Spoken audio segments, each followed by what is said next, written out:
Serius isu perubahan iklim yang memberi kesan kepada kehidupan masyarakat. Untuk itu, semua projek pembangunan yang dilaksanakan di negeri ini perlu mengambil kira kepentingan memelihara alam sekitar dan keperluan hidup masa hadapan. Esko Sains Alam Sekitar dan Teknologi Hijau Perak, Teh Kok Lim berkata, sebagai menyahut cabaran menangani kesan perubahan iklim, pihaknya komited untuk terus menjayakan Pelan Perak Bumi Lestari 2030.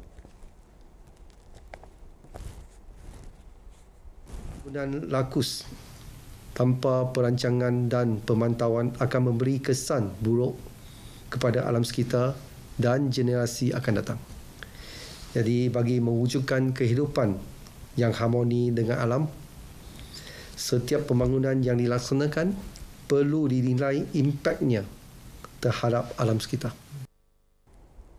Tambahnya lagi, pelan tersebut dilihat sebagai langkah berwawasan bagi mempercepat pembangunan hijau, mampan dan inklusif di peringkat negeri sejajar matlamat pembangunan negara dan antarabangsa. Selain memastikan pertumbuhan negeri dijalankan secara bersama melalui konsep kerjasama pelbagai jabatan dan agensi. Beliau berkata demikian ketika ditemui di bangunan Perak Darul Rizwan Ipoh. Sementara itu, Majlis Bandaraya Ipoh MBI terus komited ke arah kelestarian alam sekitar bertepatan sasaran menjadikan bandaraya rendah karbon menjelang 2030. 4 elemen utama telah diambil kira melibatkan bahan buangan air, tenaga dan penghijauan. Datuk Bandar Ipoh, Datuk Rumaizi Baharin berkata, pihaknya telah merangka pelbagai inisiatif dan program bagi mencapai hasrat tersebut.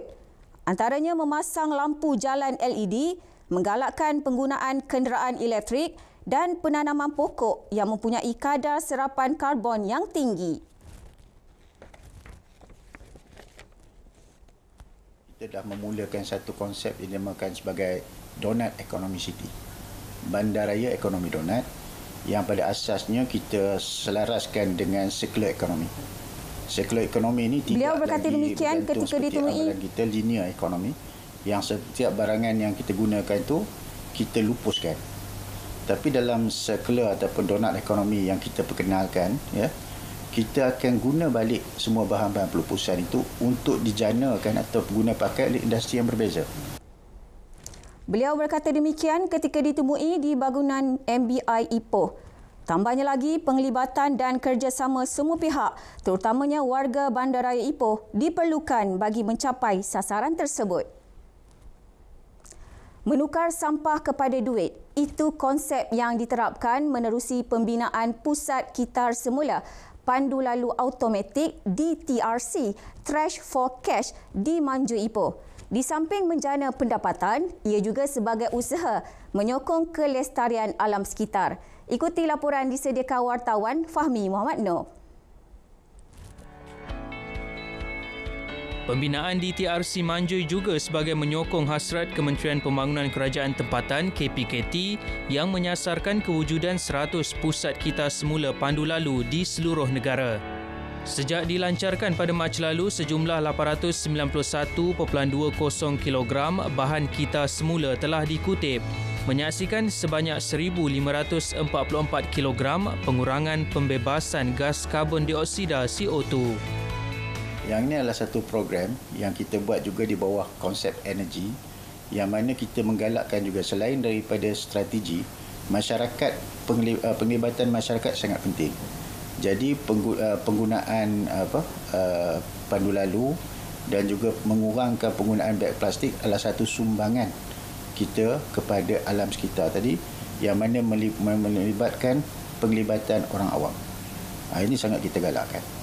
Penubuhan pusat kita semula pandu lalu ini membuktikan komitmen MBI dan juga kesungguhan syarikat Maju Perak dalam menyediakan persekitaran yang bersih, sihat dan sejahtera bagi penduduk setempat ni.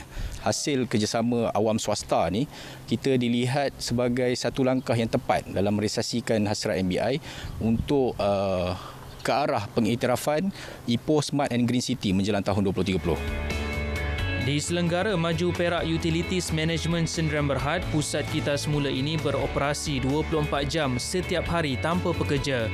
Pengoperasiannya menggunakan aplikasi digital dan tenaga solar selain dikawal selia dengan pemasangan CCTV bagi memudahkan urusan pendaftaran, pembayaran, pemantauan dan kutipan.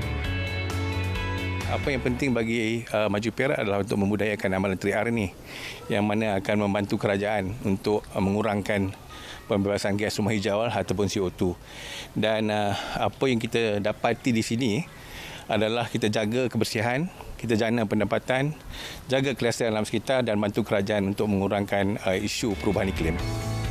Dalam pada itu, lebih banyak pusat kita semula pandu lalu akan dibangunkan di Bandaraya Ipoh pada masa akan datang.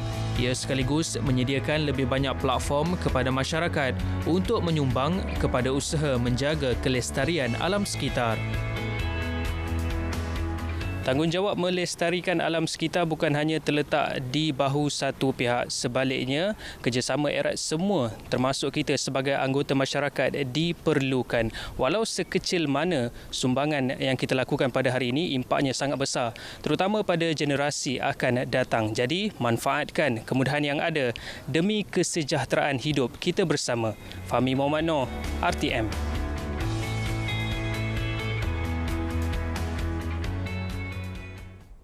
Sekian dahulu sumbangan berita dari Perak. Kembali semula ke Kota Media Angkasa Puri. Assalamualaikum dan salam sejahtera. Nur Ain Abu Bakar, terima kasih atas perincian itu.